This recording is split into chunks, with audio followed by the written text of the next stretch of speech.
მოგესალმებით, სიმართლის მაძიებელი პოდკასტის შემდეგი ეპიზოდი. დღეს ჩვენი ძალიან საინტერესო სტუმარი არის ქალბატონი მაია საბაშვილი და მასთან ერთად ვისაუბრებთ სურსათის უვნებლობის საკითხებზე, რას ვჭამთ, რას ვსვამთ და რას მთავარია, რა უნდა ვიცოდეთ მომხმარებლებმა. დიდი მადლობა მობრძანებისთვის. მოგესალმებით, მივესალმები მაყურებელს, მადლობა მოწვევისთვის.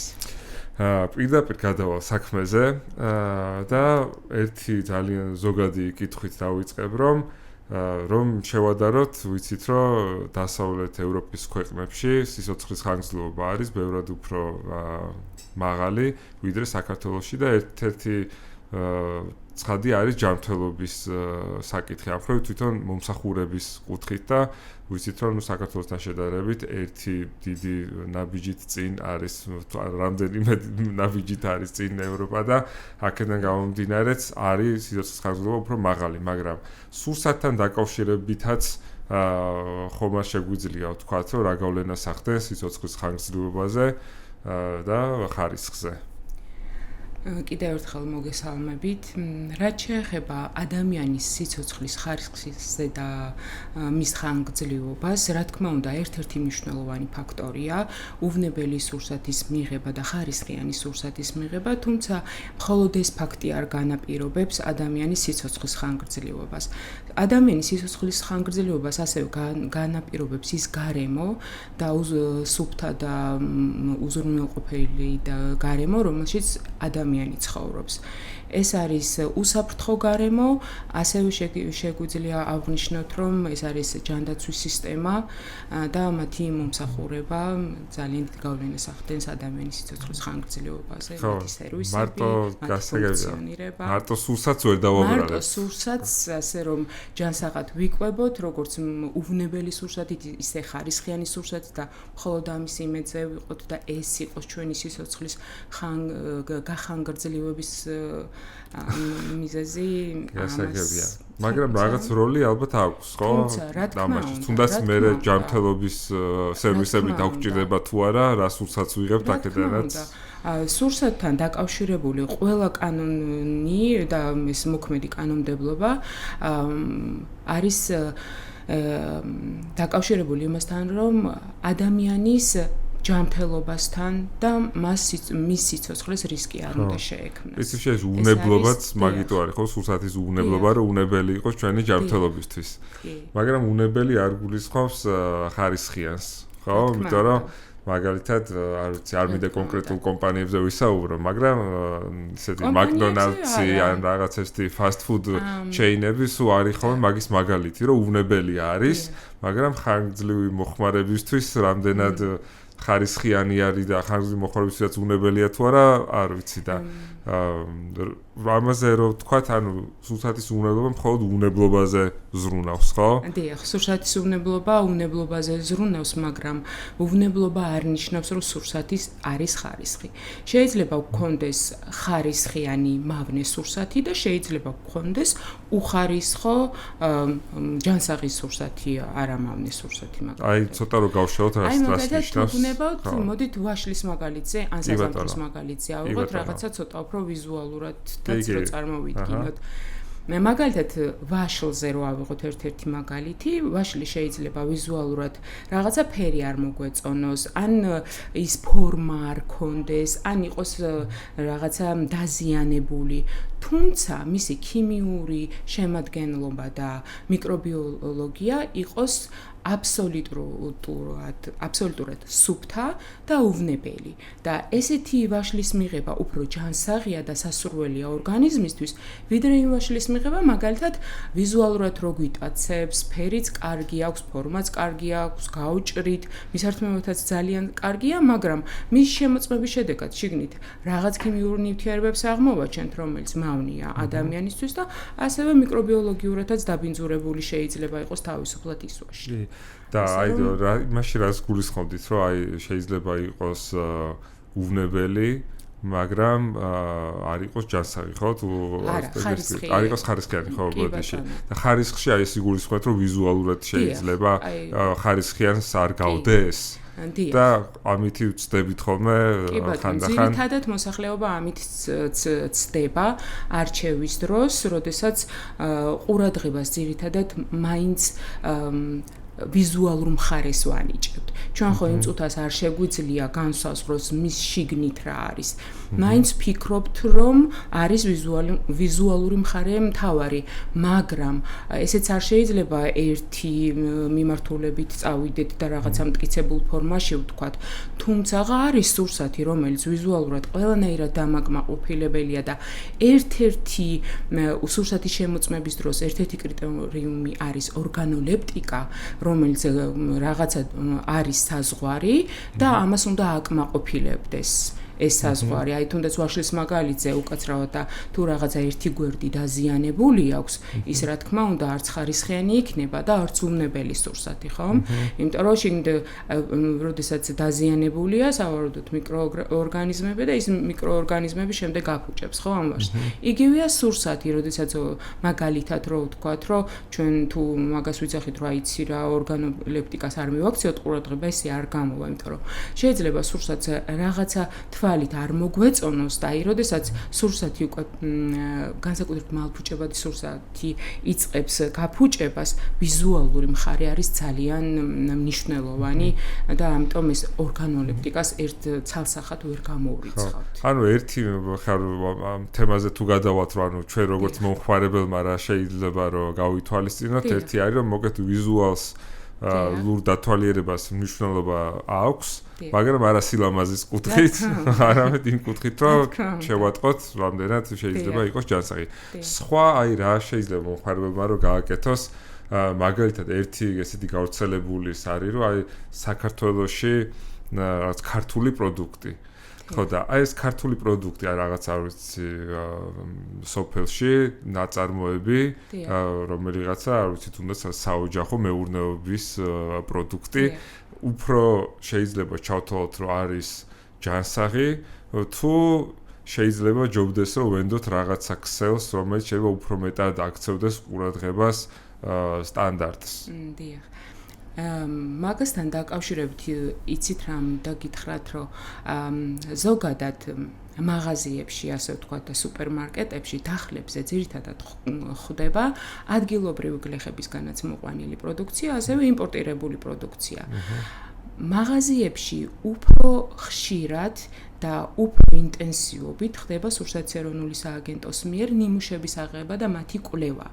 შესაბამისად, ჩვენ თუ წავალთ სანდოობის მხრივ კუთხით და იმას განვიხილავთ, რომ შიგნით რა ხდება ამ პროდუქციაში, მავნეა თუ არა ეს სურსათი, უფრო ლოგიკას რომ მივყვეთ, ჯობია რომ სუპერმარკეტებში შეიძლება უფრო მშვიდად ვიყოთ. დიახ, უფრო მშვიდად ვიყოთ, მაგრამ ეს არ გამორიცხავს იმას, რომ აგრარულ ბაზარზე გლეხის მიერ ჩამოტანილი პროდუქცია შეიძლება იყოს მავნე. პირიქით, რატომაც არა, ძალიან კარგია და თუ აქვე მინდა რომ ერთი მაგალითი მოვიყვანო ამასთან დაკავშირებით, სოციალებში ძალიან ხშირად შემხვედრია ვიდეო, სადაც ჩვეულებრივ მოქალაქეს აუღია ნიტრატ მზომი, წასულა გაუსინჯავს აზამთრო ხილი, რა ვიცი, თავისურული სამებრ და შემდეგ დაუდია რომ აი ნახეთ ნიტრატი რა დონეზეა და ასე შემდეგ და ასე შემდეგ აღარ მოვყვები ეხა ამის გავრცობას. ჩემთვის ეს არის მიუღებელი და გეტყვით რატომ. როგორც სურსათის სპეციალისტისთვის და როგორც თუნდაც ფერმერის გადმოსახედიდან, იმიტომ რომ აი ასეთი ქმედებით ვაზარალებთ ადგილობრივ ფერმერებს, იმიტომ რომ ყველა სურსათის ნიმუშის აღებას და კვლევას აქვს თავისი წესი. როგორ უნდა ავიღოთ ნიმუში, რომელი ხელსაწყოთი უნდა გავზომოთ და ასე შემდეგ. ყველაფერს აქვს თავისი წესი, თავისი შესაბამისი კანონმდებლობა, რის მიხედვითაც უნდა განმეხორციელოთ ეს ყველაფერი. ანუ ესე პირდაპირ ამოვიღე ჩემი საზომი, ჩავარჭე და დაიწერა რომ რაღაც მაღალი არის ნიტრატის შემადგენლობა. არა, იმიტომ რომ ნიტრატ მზომს უნდა კონდეს შესაბამისი კალიბრაცია. მხოლოდ აი ასეთი დაკალიბრებული ხელსაწყოებით შეგვიძლია არა მარტო ნიტრატმზომი, მაცივარშიც კი ტემპერატურის გაზომვა დაკალიბრებული ხელსაწყოთი, დაკალიბრებული თერმომეტრით უნდა მოხდეს, რომ ჩვენ არ შევიდეთ ცდომილებაში, ჩვენ ამ ხელსაწყოთი არ მივაყენოთ თუნდაც ობიექტს ზიანი, რომ მე რო იქ ჩემი ხელსაწყოთი ტემპერატურას გავსინჯავ, შემდეგ არ გამოვაქვეყნო, რომ იცით რა, ამ მაღაზიაში ან ამ ობიექტზე სურსათის ყიდიან ტემპერატურის რეჟიმის დარღვევით. ეს არასწორია. აი ნიტრატის მზომთან დაკავშირებით ისედაც მაინტერესებდა, მეც გამომიყენებია და აი განსაკუთრებით ეხა ზაფხულის პერიოდში, ზამთრის პერიოდში ვერ იქნება საზამთროზე საუბარი, მაგრამ განსაკუთრებით აქტუალური არის ხოლმე, რომ აი საზამთრო და ნესვი და ძირითადად და ანუ მე უბრალოდ შემიძლია დავადასტურო, რომ მე რაც ჩამიტარებია ექსპერიმენტი, როგორც წესი შეიძლება საზამთროს განსაკუთრებული პირობები აქვს ნიტრატის მის რა ქვია გაზომვის, მაგრამ აი ბევრად გადაჭარბებული არის ხოლმე ვიდრე სხვა მაგათაც კიტრში ან სტაფილოში. ეს არის უბრალოდ მე ჩემი პირადი გამოცდილება რა, მოხარების. არასწორად იღებთ. ნიტრატმზომს არასწორად იყენებთ. საზამთროს ნიმუშის აღება ხდება სხვანაირად, ნიტრატზე გასაზომად. გულწრფელად გითხრათ, მე ჩემთვის როგორც ცნობილია და რაღაც ლაბორატორიებთან ურთიერთობა მაქვს და ვიცი ზოგადად როგორ იღება ნიმუში, ნიტრატის გაზომვა მასე არ ხდება.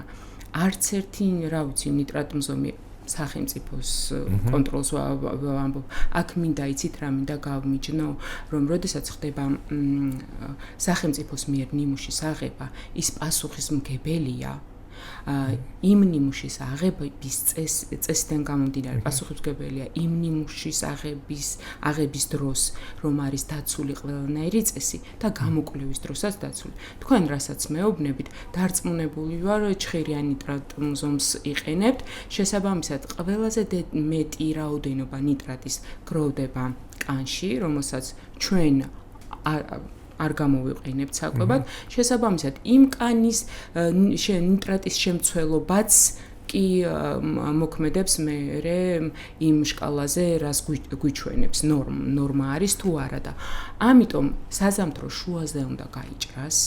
ჩვენ ვიძახით კონვერტირებულ მეთოდს, რამდენიმე ადგილიდან უნდა იქნას აღებული ნიმუში, პატარ-პატარები და უნდა იქნას ერთ ნიმუშად ეს ყველაფერი შეკრებილი და მხოლოდ აი ამ ნიმუშიდან შესაძლებელია, რომ ავიღოთ შესაბამისი წესებით, შესაბამის აკრედიტებულ ლაბორატორიაში ამისი გაკეთება და შემდეგ ამ შედეგის დადება.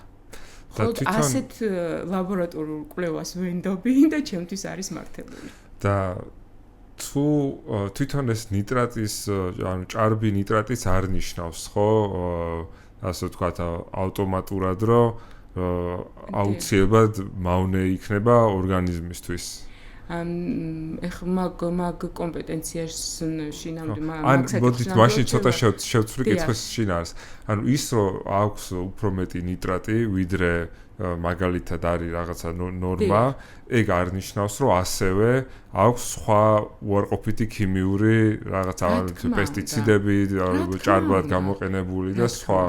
ანუ ბევრი მეც რაც წამიკითხავს, ბევრი ბოსტნეული თვითონ განსხვავდება ან ხილი თვითონ უნარისგან რომ დაიგროვოს ბუნებრივი ნიტრატი და მოკეთ მოყვანა და მოვლის პირობებზე და ძალიან ბევრ ამაზე არის დამოკიდებული არა მარტო იმაზე, რამდენი პესტიციდი ვიცი ან რა თქმა უნდა. ეცით როგორ არის, როდესაც გლეხი აწარმოებს და მას გათვლილი აქვს, რომ მისი პროდუქცია ბაზარზე უნდა გავიდეს, უკვე ეს ცნობიერებაც უკვე ასე თუ ისე წლების განმავლობაში ამაღლდა, იმიტომ რომ ყოველი წლის განმავლობაში ნიმუშების რაოდენობა იზრდება თუ არ მცირდება სურსათერმონული სააგენტოს მიერ აღებულ ნიმუშებზე. მაგ საუბარი ეს ხდება საქართველოს მასშტაბით, ყველა რეგიონში, ყველა სოფელში, სად მოდის, როგორ მოდის ეს ბაზარი წინასწარ არის შესწავლილი ფერმერები სად როგორ რას აკეთებენ და ამის მიხედვით ხდება მე ნიმუშების აღება, რამდენი აგრარული ბაზარია, რა რაოდენობით სურსათი მოდის, თუნდაც ატამი, ვაშლი და ასე შემდეგ და აქედან გამომდინარე მე ხდება ნიმუშების განსაზღვრაც წლიური გეგმის მიხედვით, რამდენი რა უნდა ავიღოთ. რისკიც ემატება ასე თუ ისე მაგალითად თქვენთვის თუ საინტერესოა წელს მაგალითად 10 მაგალითზე ვამბობ. საქართველოს მასშტაბით 10 საზამთრო თუ ავიღე ნიმუშად და მასში 9-ში ნიტრატი აღმოჩნდა, მე მეორე წელს სახელმწიფო ამ შემთხვევაში მე რისკის მიხედვით და ნუ კიდე ძალიან არ ჩაუღმავდები ხა მაგ თემას. რაღაც კრიტერიუმებით მოგეთ დავიღო უფრო მეტი. რა თქმა უნდა, მეორე წელს იგივე კომპანიასთან უფრო მეტი ნიმუშს ვიღე. მაგრამ ყოველ წელს არის ისტერიკა რაღაცა საზამთროზე რა. მაგაშია საქმე, რომ ეს ისტერიკა კომუნიკაციის პრობლემა არის უფრო მეტად. აი მე საქართველოს გარდა ეხა, საქართველოს გარდა ეხა ყველგან არ მიცხოვრია, მაგრამ ზოგან მიცხოვრია. და ანუ დასავლურ ქვეყნებში ხა ევროპაში ესე ნიტრატმზომებით ხალხი დარბოდეს, ეგეთი რამე არ გამიგია რა, ხო და ჩვენთან ეს ალბათ რაღაც ნდობის მომენტიც არის, ხო, რადგან ადამიანები თავს თვლიან კი არა, თვლით დაუცველად შედარებით, ამიტომ მოკეთ გვინდა რომ რაღაცა მოვიგონოთ, როგორ შედარებით მოკეთ ვიცოდეთ რას ურსაც მოიხმართ. აბა რა გავაკეთოთ? არაფერი, უნდა ვენდოთ სახელმწიფოს, იმიტომ რომ არსებობს, აი, როგორ გითხრათ, არსებობს რაღაცა, რომელსაც ჩვენ ვერ შევძლებთ, ჩვეულებრივი მოქალაქეების არც კომპეტენცია არის, არც ცოდნა, არც ანუ ჯობია უბრალოდ ვისიამოვნოთ გემრიელი სურსათით და თუ მაინც და მაინც ძალიან გნებავთ, რომ უნებელი სურსათით იკვებოთ. ძალიან ბევრი დასამუშავებელი მიწებია. მიბრძანდით და თუ მანდამაც ვინმეს რა თქმა უნდა პრეტენზია გააჩნია და ვიღაცას არ მოწონს ვიღაც სხვის მიერ ადგილობრივი ფერმერის მიერ წარმოებული პროდუქცია და რაღაცა ეჭვის თვალით უყურებს ჯობია რომ წყნარად რო იყოს თვითონ მოიყვანოს. შემდეგი კითხვა რომელიც მინდა რომ დავსვა და ალბათ კავშირში არის ეს კითხვა იმასთან რომ აი ნდობის საკითხთან სახელმწიფო ინსტიტუტებისადმი, იმიტომ რომ ანუ როგორც თქვით, ერთ-ერთი მნიშვნელოვანი ფაქტორი იმაში რომ გვინდა რომ ჩვენ თვითონ გავერკვეთ იმაში რა არის უნებელი და რა არა არის რომ არ ვჯერა იმის რომ ეს სურსათი არის ალბათ სათანადოდ შემოწმებული და გვაქვს სათანადო ინფორმაცია.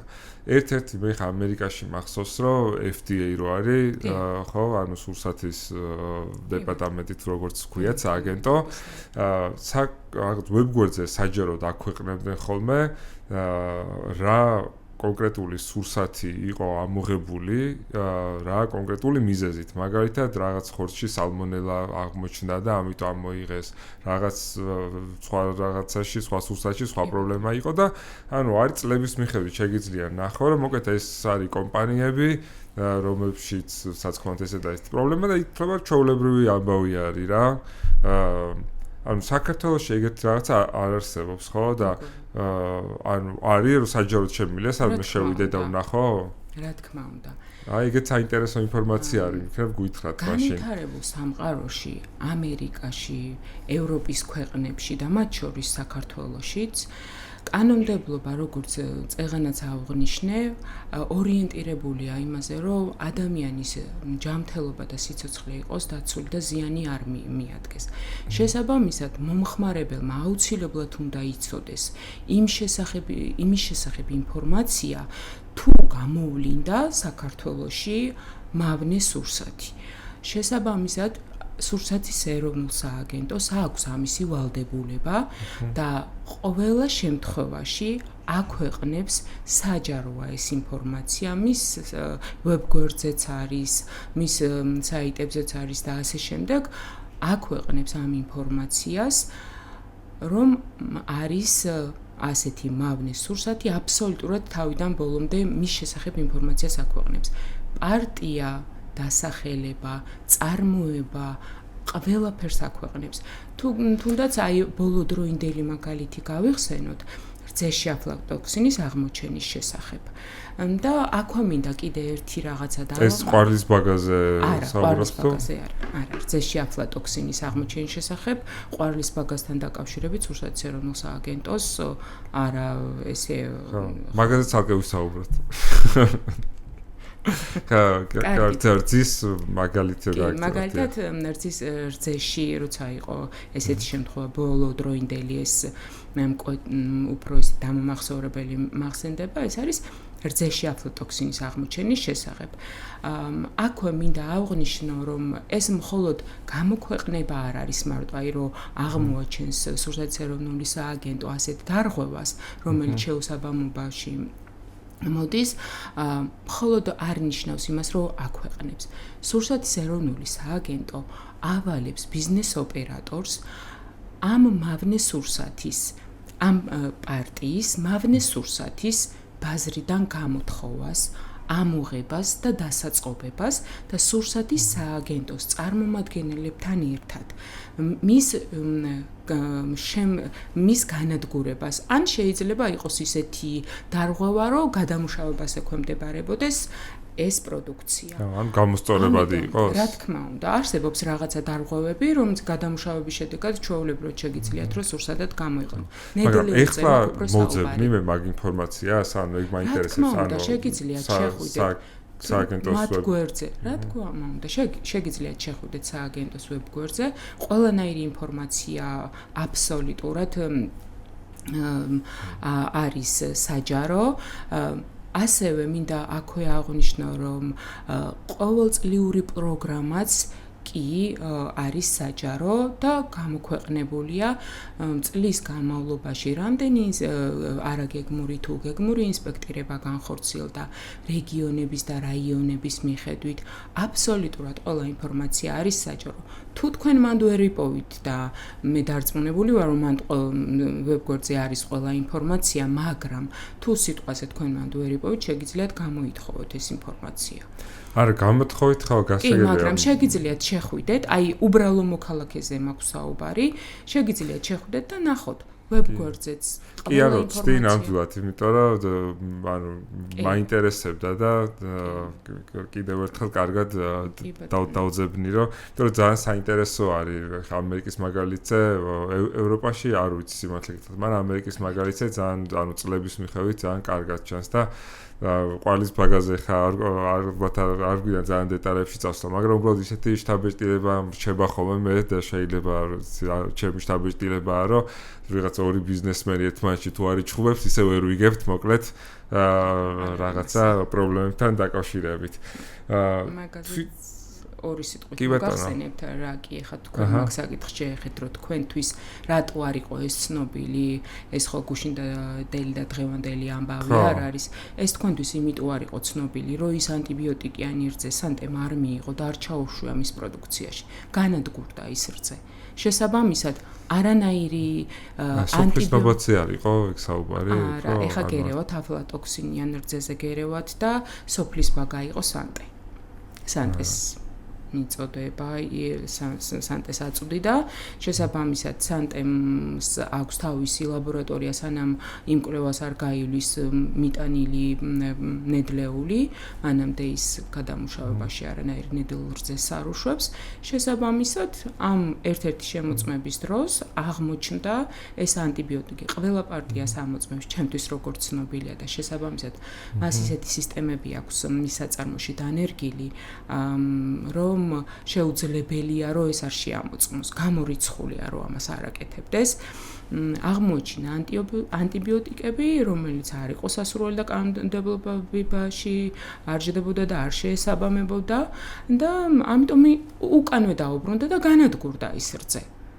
შემდეგ მოვლენებში რა და როგორ განვითარდა სამწუხაროდ ჩემთვისაც არ არის დეტალურად ცნობილი და ცოტა კი არა გამიჭირდება ამაზე საუბარი და რაღაცა დეტალურად ამ საკითხის განხილვა. ხო, ანუ არც არის ხავ შეიძლება მაგ კონკრეტული შემთხვევის დეტალები ჩვენთვის საინტერესო, უფრო არის ზოგადი კონტექსტი და სურათი.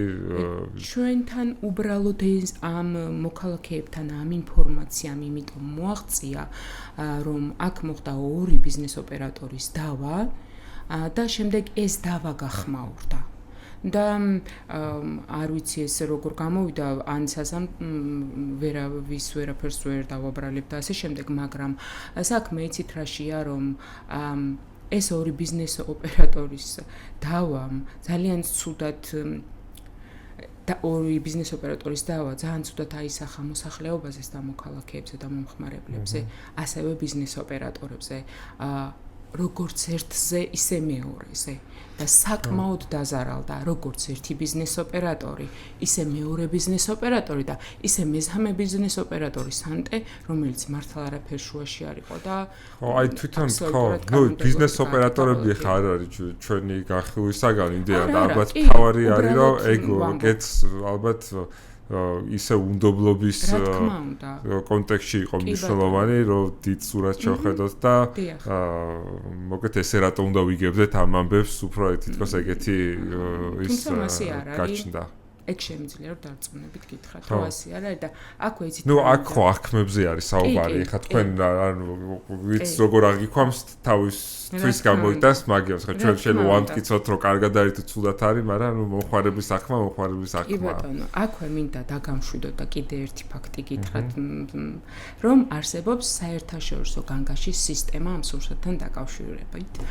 ეს აქ არის ამ სისტემაში გაერთიანებულია თითქმის ყველა ქვეყანა და აქ ქვეყნდება ინფორმაცია და იგზავნება შეტყობინებები სხვადასხვა ქვეყნებისთვის მავნე სურსათთან დაკავშირებით, თუ სიტყვაზე უკვე წარმოებულია ეს სურსათი და რომელიმე ქვეყანამ აღმოაჩინა, აი ანალოგიურად ამ ლაბორატორიული კვლევებით რომ ეს სურსათი არის მავნე, იგზავნება ყველა ქვეყანაში შეტყობინება და შესაბამისად ხდება ამ სურსათზე რეაგირება. ეს მინდა იცით რისგან გავიმიჯნოთ? ქვეყანაში ნიმუშებს ხო იღებს სურსათის ეროვნული სააგენტო უვნებლობაზე. ასევე აი ასეთი შეტყობინების საფუძველზეც ხდება ბიზნეს ოპერატორის დავალება, რომ აი ამ პარტიის სურსათი, რომელიც მიჩნეული იყო მავნედ, სასწრაფო და დაუყოვნებლივ იქნას ამოღებული ბაზრიდან. დასაწყობდეს ეცნობა სურსათის ეროვნულ სააგენტოს და შემდეგ შესაბამისი ღონისძიება გატარდეს ამ სურსათთან მიმართებაში. ამიტომ მინდა დაგამშვიდოთ, რომ როგორც შემოტანილ და იმპორტირებულ პროდუქციაზე, ასევე ადგილობრივ წარმოებულ პროდუქციაზე, რაც შესაძლებელია და რასაც გვაძლევს კანონმდებლობა უფლებას, რის უფლებასაც გვაძლევს კანონმდებლობა, იმის მიხედვით კონტროლდება და არც ერთი სახელმწიფო კონტროლი არ არის ჩავარდნილი. და თვითონ აი ეს აგრარული ბაზრები რომ ახსენეთ, იქ ხდება კონტროლი თუ ანუ ნიმუშების აღება ხდება და ანუ ამ შემთხვევაში როგორ მოქმედებს? აი მაგალითად აღმოჩნდა რომ ერთ-ერთი ფერმერი, რომელსაც ჩამოაქვს რაღაც ტიპის სურსათი, მოგეთ იქ აღმოჩნდა რომ არ არის დაცული რაღაცა სტანდარტი. კი ბატონო. და საზამთროს ნიმუშზე გავყვეთ? გავყვეთ. საზამთროს ნიმუშზე რომ ჩამოიტანა, არ ვიცი, კახეთიდან მალხაზმა საზამთრო და აღმოჩნდა რომ შიგნით არის რაღაცა პრობლემა. სურსათის ეროვნულ სააგენტომ აიღო ნიმუში და შიგნით აღმოჩნდა რომ გვაქვს დაუშვებელი ზღვარი ნიტრატების დიდი რაოდენობით. ამ შემთხვევაში ლაბორატორიული ოქმის საფუძველზე ხდება შეტყობინება, არ აქვს მნიშვნელობა ფიზიკური პირია თუ ბიზნეს ოპერატორია ამ შემთხვევაში. იმ ტერიტორიულ თუ სიტყვაზე, მაგალითად თბილისში აქვს ჩამოტანილი მაგალითად კახეთიდან, კონკრეტულად რომელიმე მისამართიდან, ამ ნიმუშის დასკვნის საფუძველზე ხდება სპეციალური წერილის მიწერა, როგორც ფიზიკური პირისთვის, ასევე იმ რეგიონალურ სამსახურს გადაეცემა ეს საქმე შემდგომი კონტროლისთვის. მიდის სურსათის ეროვნული სააგენტოს წარმომადგენელი, როგორც ფიზიკურ პირთან, ასევე ბიზნეს ოპერატორთან, როგორც წეღანა აღვნიშნე, იმ პარტიაში, რომელშიც აღმოჩნდა ეს ნიტრატების ზღვარზე მეტი რაოდენობა, იმ პარტიას ვეძებთ, ვავალებთ მას, თუ ვინმეს მიყიდა, რა ქნა, როგორ ქნა, მოიძიოს, გამოითხოვოს და შესაბამის ზომებს მიმართოთ. გააგებინოს სურსათის ეროვნულ სააგენტოს რო დაამთავრა ეს გამოთხოვა ამოღება და შესაბამისად ესეც იგივე შესაბამისად ნადგურდება. მაგრამ რეალურად ეხა ბაზარში რომ მარტივად ვთქვათ საზამთროს გაყიდის ვიღაცა ეხა იმის მომძიებელი ვინ იყიდა კაცუშვილი არ არის და ნუ აი რანაირად არის იმიტომ რომ მუდმივი კლიენტია არ არის მუდმივი კლიენტი და ეხა გეტყვით რაშია საქმე წეგან თქვენ ახსენეთ აგრარული ბაზრების კონტროლი აგრარული ბაზრების კონტროლსაც სპეციალური კანონმდებლობა არის ერთი ცალკე გამოყოფილი, რომელიც ამის მიხედვით კონტროლდება ეს აგრარული ბაზარი და ერთ-ერთი პუნქტი არის მიკვლევადობა. მის ტერიტორიაზე ყველა მოვაჭრეს აუცილებლად უნდა გქონდეს შესაბამისი დოკუმენტაცია, რომ მის მიერ გაყიდული, ან მის მიერ არის თუ არ არის ეს პროდუქცია ნაწარმოებები, ყველანაირი ინფორმაცია გქონდეს. ამას ქვია მიკვლევადობა და ეს მიკვლევადობა კონტროლის დროს თუ არ არის ჩვეულებრივად საჯარი მოხდება.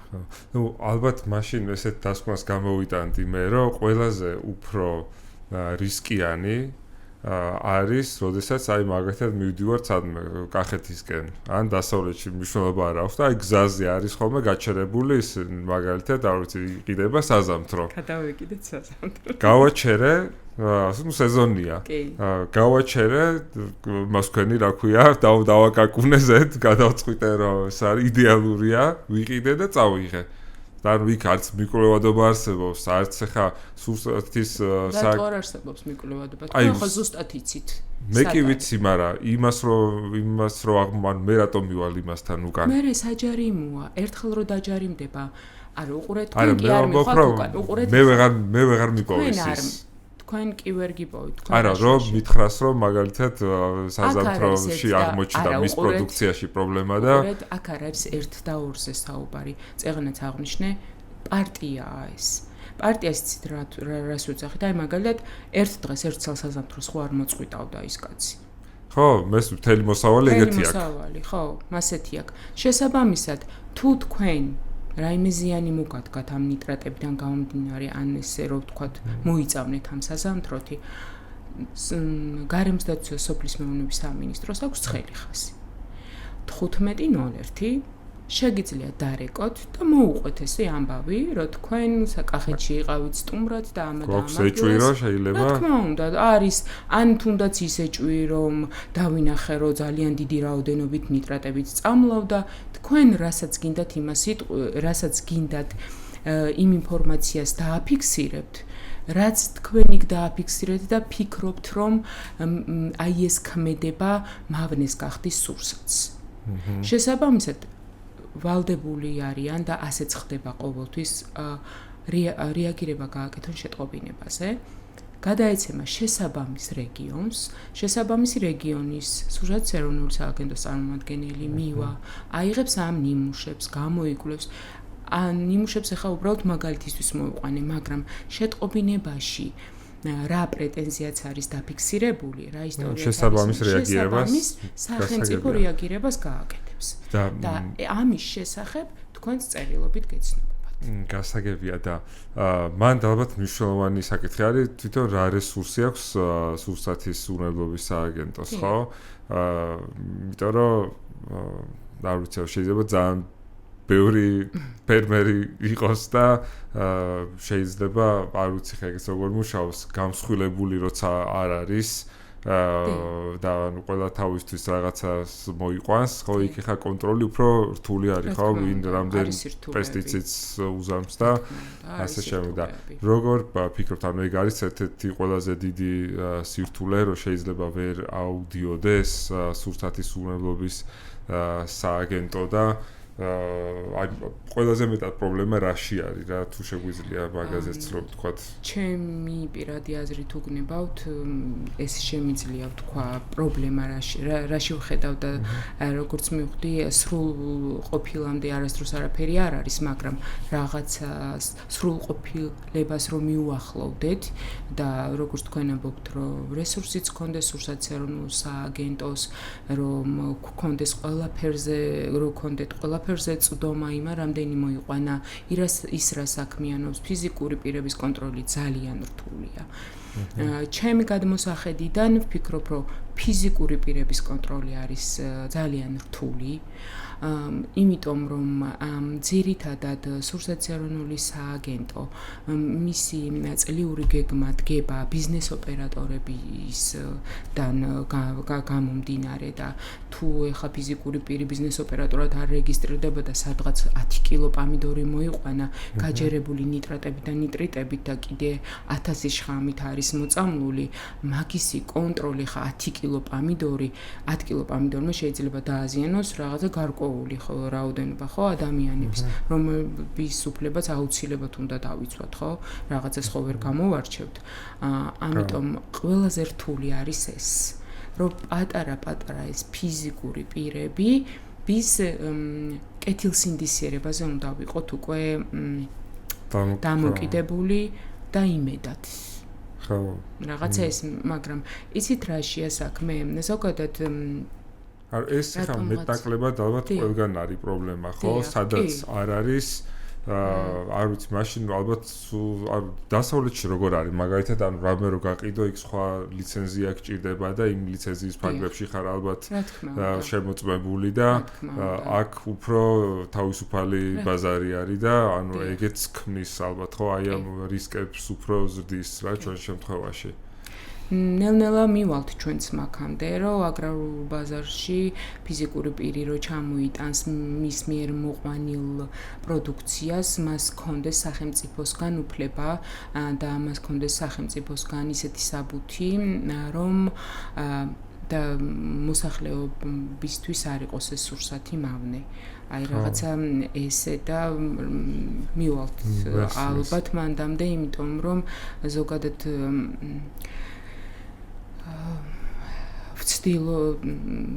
სახელმწიფო ცდილობს ჩემი გადმოსახედიდან და მე როგორც უყურებ წლების განმავლობაში ნელ-ნელა მივდივართ რაღაცამდე, ნელ-ნელა ვხედავთ რომ რაღაცა გაუმჯობეს და მე მგონი თქვენს დამერწმუნებით ამაში ამდენი კონტროლი, ამდენი ნიმუში, ასეთი შეტყობინებები, ასეთი ინფორმაციები, რა ვიცი, არ ყოფილა ბოლო აწლეულია, რაც ეს ყველაფერი გააქტიურდა. ხო, მე ალბათ არ ვიცი, მე იმას ვიტყოდი ალბათ ჩემი მხრიდან, მოხარების მხრიდან, რომ მეტი ინფორმაცია რომ მქონდეს, ამიტომ მე თვითონ მაინტერესებს ეს თემა და ალბათ იქნებოდა უკეთესი.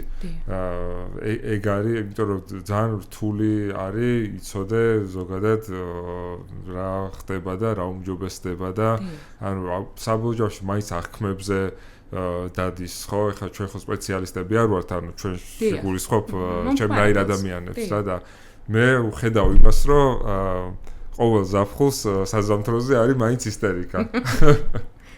და რატო საზამთროზე მაგალითად და არა კიტრზე, ამაზე მე პასუხი არ მაქვს.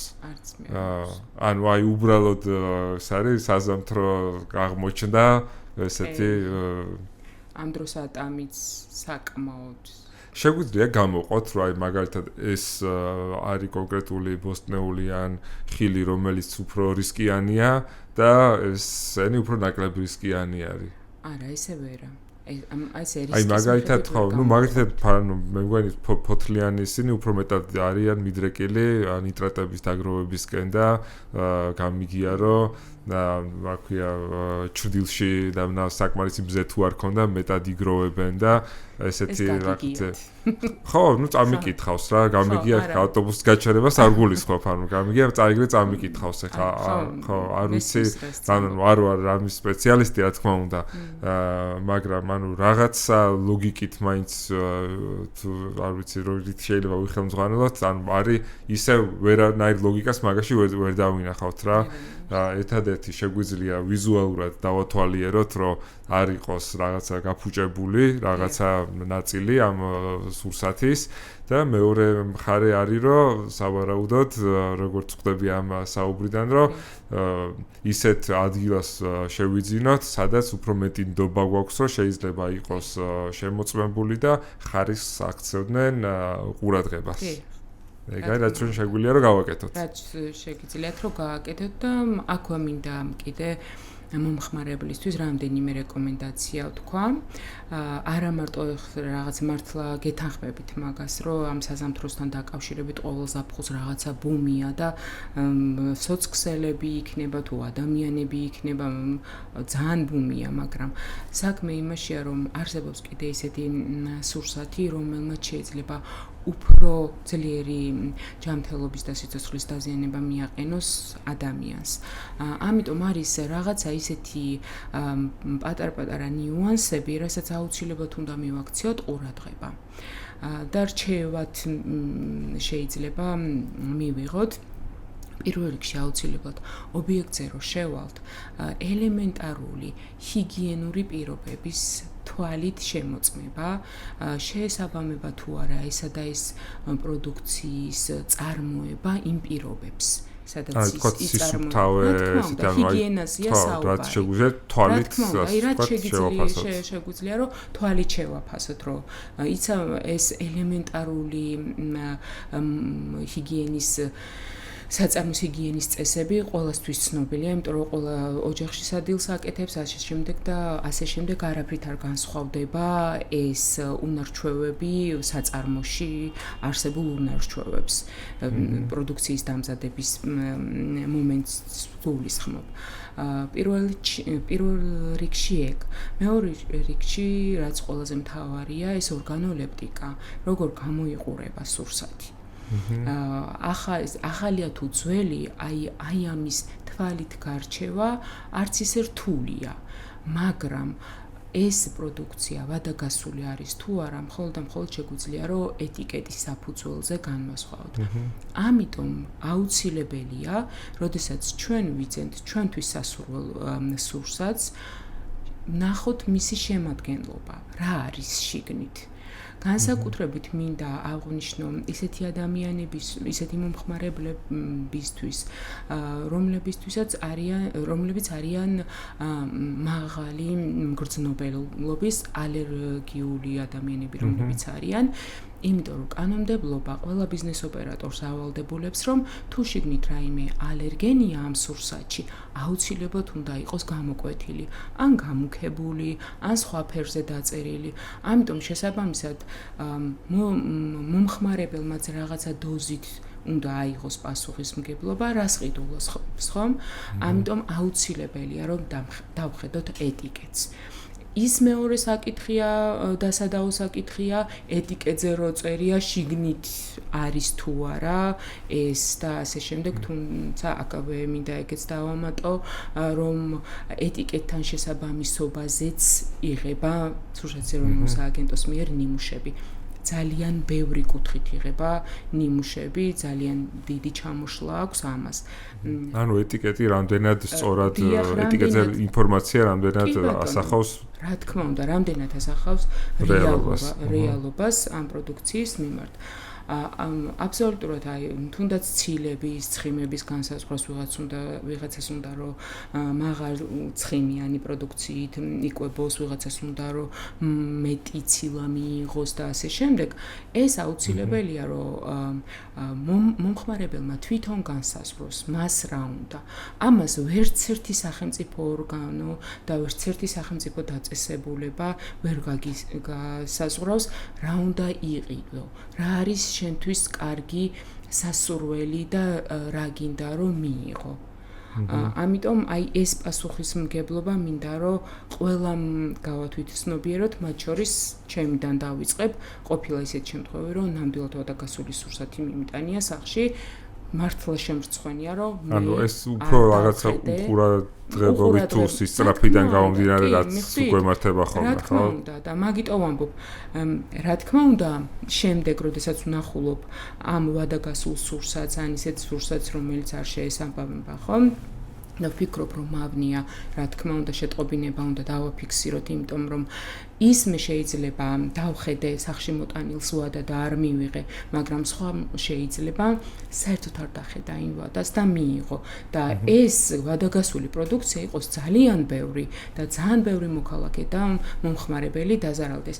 ამიტომ ეს პასუხისმგებლობაც უნდა გავითავისოთ მოქალაქეებმა, რომ ჩვენს მიერ აღმოჩენილი ესეთი სურსათი აუცილებლად უნდა მივიდეს სურსათის შესახებ ეს ინფორმაცია აუცილებლად უნდა მივიდეს იმ აკონტროლებელ ორგანომდე, რომელსაც შეუძლია ამ საქმეში ჩაერიოს და ეს ამ ბიზნეს ოპერატორს თავისი პასუხისმგებლობა დააკისროს, როგორც საჯარიმო, ისე შემდგომი ქმედებები, რომ ეს სურსათი ამოღებული იყოს დახლიდან და სხვა მოქალაქეს არ შეუქმნათ, მიხვდით? ამიტომ ეს ძალიან მნიშვნელოვანია და იგივე კიდევ ერთხელ მინდა გავიმეორო 15:01 არის ხელი ხაზი და შეგიძლიათ ჩვეულებრივად მოყვეთ ამბავი ჩვეულებრივ ენაზე, არ არის რაღაცა ოფიციალური წერილი, რაღაცა ტერმინებით საუბარი და შესაბამისი ღონისძიება ჩატარდება, შესაბამისად გეცნობათ ამ ღონისძიებების შესახებ. ძალიან საინტერესოა, რამდენიმე კითხვა მაქვს კიდე ისეთი თემა არის, რაც მე ვსაუბრობთ, მით უფრო ახალი ისინი მიჩნდება და მოუწურავი არის ნამდვილად, მაგრამ რაღაცა სადღაც უნდა მოსკვა რა ქვია წერტილი დავსვათ. ესე იგი, ერთ-ერთი რაც მაინტერესებს არის, შეიძლება რომ ძალიან კითხაობაში არ მინდა გადავიდეთ, მაგრამ აი სასმელი წყალი, ბოსტნეული, ხილი, ხორც პროდუქტები რო ავიღოთ.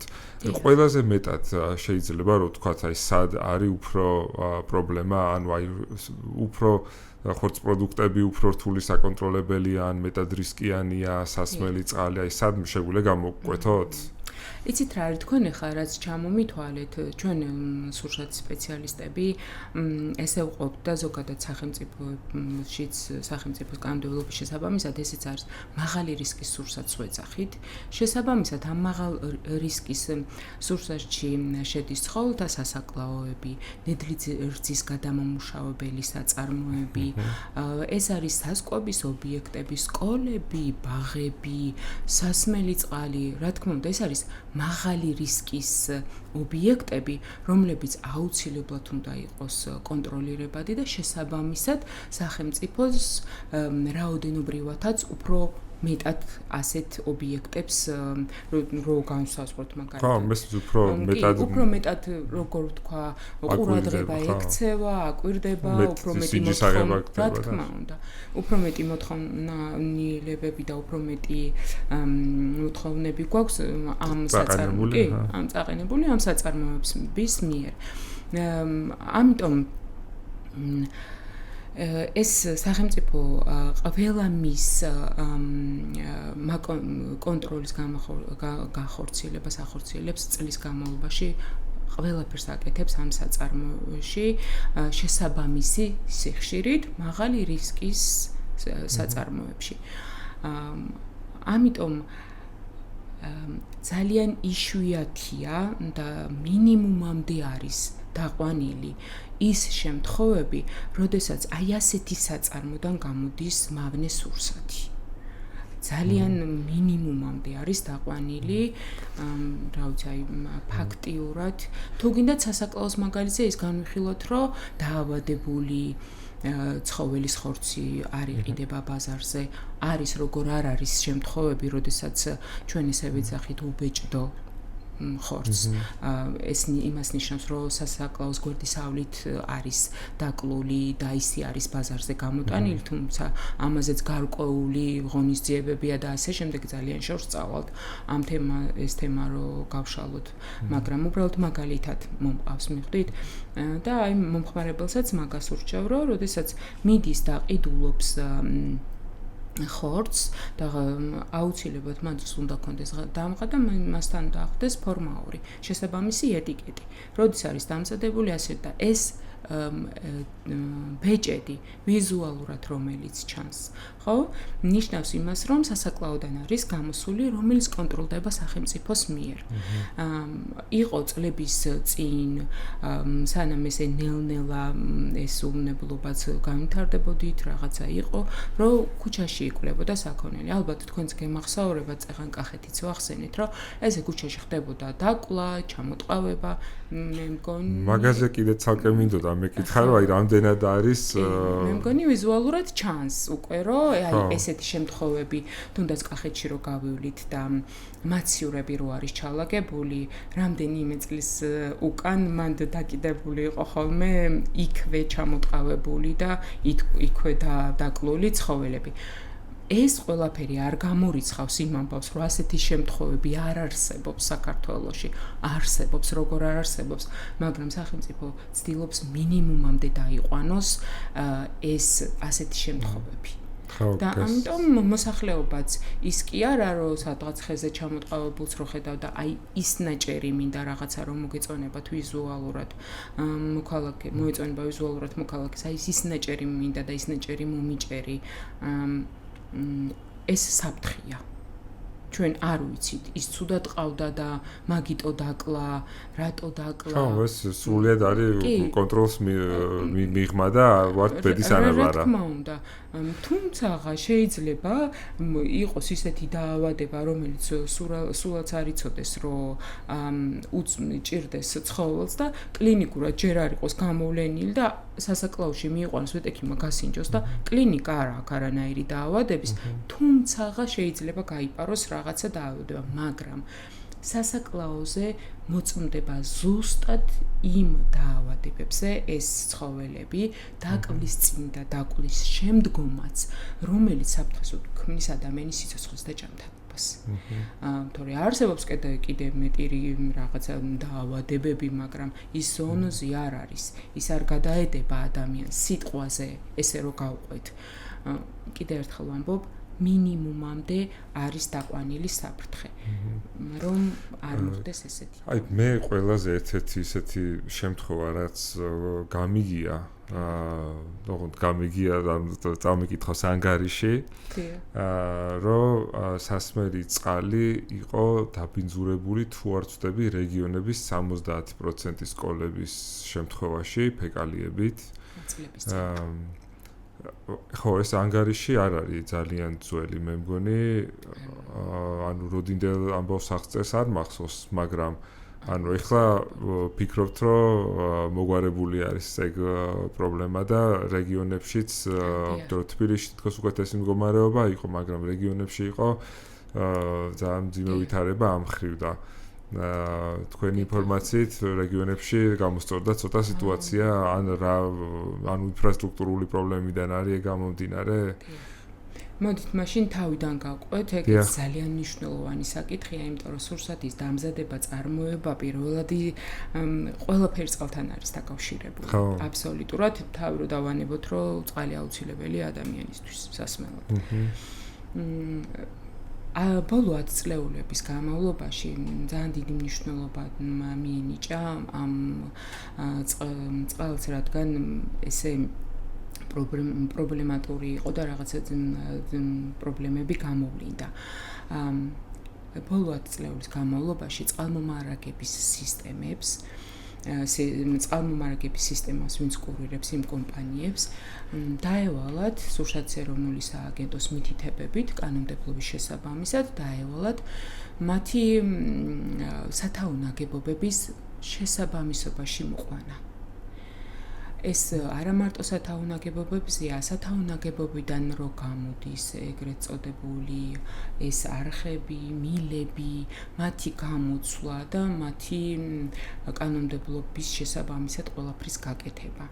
ასევე კვლევა, წყლის კვლევა.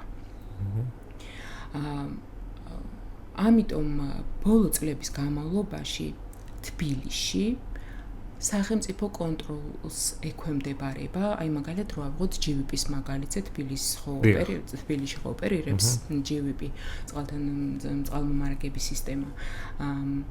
სახელმწიფო პროგრამის ფარგლებში ესეც კონტროლდება. და მათ ევალებათ ნიმუშის აღება და მათ ევალებათ ეს ყველაფრის გაკეთება როგორც წესია, როგორც კანონმდებლობით არის მოთხოვილი. რეგიონებს რაც შეეხებათ, რეგიონებშიც არსებობს ეს და მიახლოებულია უკვე თბილისთან, ეხლა დამერწმუნებით თბილისის მდგომარეობა, რავით, ბოლო წლების განმავლობაში არსად არ გქონია ესეთი შემთხვევა. თუმცა მაგ სკოლებს და ბაღებსაც ჩაუყვები, უბრალოდ ეხლა მინდა ცოტა რეგიონებისკენ გადავიწიოთ. რეგიონებსაც რაც შეეხება, იქაც არის ესეთი წყალმომარაგების სისტემები, რომლებიც და კომპანიები, რომლებიც ოპერირებს რეგიონებში. და ისინიც ანალოგიურად ვალდებულებები არიან. არის დარჩენილი პრობლემები ზოგიერთ რაიონში, უფრო რეგიონებში. პატარ-პატარა სოფლებში, სადაც ჭის წყლით არიან, სადაც რაღაც ესეთი წვრილ-წვრილი პრობლემებია. თუმცაღა აი ამ ჭის წყალზე, რომელიც ჭის წყლით სარგებლობს ავზებით და ასე შემდეგ, კანონმდებლობით ევალებათ მათ კიდევ თავისი განსხვავებული მოთხოვნები აქვს კანონმდებლობით. ასე რომ რეგიონებშიც, როგორც ჩემთვის ცნობილია, დღევანდელი მონაცემებითაც მიმდინარეობს ამ საკითხზე მუშაობა და ძალიან დიდი იმედი მაქვს, რომ როგორც თბილისში ეს რაღაც ჩავდექით კალაპოტში მიახლოებული ვართ უკვე ამ შესაბამისობას და რა ვიცი, არ ყოფილა ეგეთი შეტყობინება და ამბავი, რომ რაღაცა წყლის მიერი მასიური მოწამვლას ვქონოდეს ადგილი, თუმცა მახსოვს წლების წინ რამდენიმე შემთხვევა იყო. მაგასთან დაკავშირებით. ხო, და მარტო ანუ მოწამვლაც არ არის, ხო, სტანდარტი, ასე შეიძლება არ მოიწამლო, მაგრამ იყოს მავნე. რა თქმა უნდა, მაგას გულისხმობდი იმ ხარისხში მაგას გულისხმობ, ხო, ზუსტად. იმას ნიმუშის აღებაზე, რომ ევალებათ მათი წყლის კვლევა, ბიზნეს ოპერატორს ევალება. ზუსტად მაგაზე ვსაუბრობდი, რომ აი მის მიერ ასე ვთქვათ, წარმოებული წყალი არის უბნებელი. ლაბორატორიული შედეგით მყარდება მისი ქმედებები. რომ ის სწორად ახორციელებს მასზე დაკისრებულ მოვალეობას, რის შედეგადაც ლაბორატორიული კვლევის საფუძველზე მიდასტურებს, რომ ის უბნებელ წყალს აწარმოებს. რაც შეეხება, ახლა გავყვეთ ობიექტებს, სკოლებს, ბაღებს, იქ რო არის მოწამვლები, ასე შემდეგ და ასე შემდეგ. ჩვენ ახლა რაც ჩამოვთვალეთ, ეს არის ყველა ბიზნეს ოპერატორი, რომელსაც შეხება აქვს ესეთი მოკლედ რო ვთქვა, სურსათთან. ეს წარმოება იქნება დისტრიბუცია თუ ასე ყველა ეტაპზე თუ რამე შეხება აქვს სურსათთან. ესენი არიან ბიზნეს ოპერატორები. GVP, თბილისის მაგალითზე რო განვიხილოთ, ხო? GVP და ეს წყალმომარაგების სისტემა პასუხისმგებელია ამ ბიზნეს ოპერატორამდე მიყვანილ წყალზე.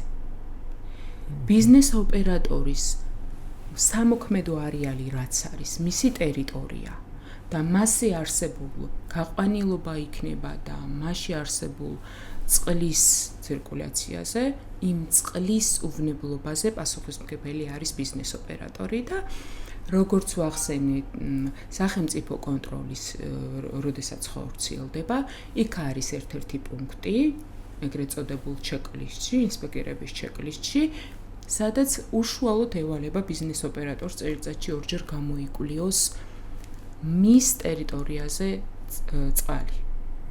უვნებელი არის თუ არა ეს წყალი და მქონდეს ეს კვლევა. ერთი კითხვა დამებადა ამ საუბარში კიდევ, რომ აი როგორც თქვით, რომ ბიზნეს ოპერატორის საქმე არის უკვე მერე, მასთან უკვე წყალი რო მოვიდა, იმ წყლის სისუფთავე და სიჯანსაღი, ასე ვთქვათ. ეგ ვრცელდება შენობებზეც, რომ აი მაგალითად GVP სიტყვაზე არის პასუხისმგებელი თბილისში იმაზე, რომ ჩვენ კორპუსამდე მოიყვანოს სასმელი წყალი, რომელიც არის უნებელი და აკმაყოფილებს რაღაცა სტანდარტს და მე შენობის ფარგლებში უკვე რამდენად კარგი მილები არის და ბინძურდება თუ რა უკვე ონკას რომ მოუშვებთ რანაირი წყალი მოდის ეგ უკვე GVP-ის პასუხისმგებლობა აღარ არის არ არის GVP-ის პასუხისმგებლობა, იმიტომ რომ შეიძლება რომელიმე მოქალაქის სახში სადღაც იყოს მილი დაზიანებული და ერეოდეს სხვა რაღაცა ამ და მე ისიც მინდა რომ თვითონ ანუ პასუხისმგებლობა რაღაც კუთხით აი სამშენებლო კომპანიის ოპერატორებსაც შეიძლება რომ ეკისრებოდეთ, მაგრამ ხრივ ანუ შენობებს ხო როგორც ვიცი, ანუ ცალკე აქვს კიდე ფილტრი ხო? და ანუ იქ უნდა ხდებოდეს რაღაც ფილტრის შეცვლა ალბათ და ასე შემდეგ ხო? ანუ აი რო ვთქვათ მაგათაც ძველი შენობები რაც არის, ხა იმას არავინ დიდად აღარ პატრონობს ხო? ან შედარებით ახალაშენებული კორპუსები რაც არის, იქ იმედი გვაქვს რომ უფრო მეტად ხდება ამის მართვა და ანუ იქ არ მთავრდება მოკლედ მაგის თქმა მინდა რა, ანუ შენობაში რო შემოდის წყალი, მაგალითად იმ შენობაშიც უკვე სანამ ონკას მოუშვებთ და წყალი წამოვა, იქაც არის გასათვალისწინებელი, მოკლედ რა თქმა უნდა. მოკლედ რომ გიპასუხოთ ამ კითხვაზე და მარტივად რომ იყოს გასაგები, მრიცხველის შემდეგ ყველას ხო გვაქვს ჩვენი მრიცხველი. პასუხისმგებელი არის უკვე მოქალაქე და მრიცხველამდე არის პასუხისმგებელი GVP. გასაგებია. კარგი, ძალიან საინტერესო იყო, ძალიან ბევრი ვისაუბრეთ და დავიტოვებ უფლებას, რომ მომავალშიც თუ გექნებათ დრო კიდევ ამოუწურავი არის ეს თემები და წარმატებებს გისურვებთ თქვენ ძალიან მნიშვნელოვან საქმიანობაში. მადლობა მოწვევისთვის და თქვენ წარმატებებს გისურვებთ. ნახვამდის.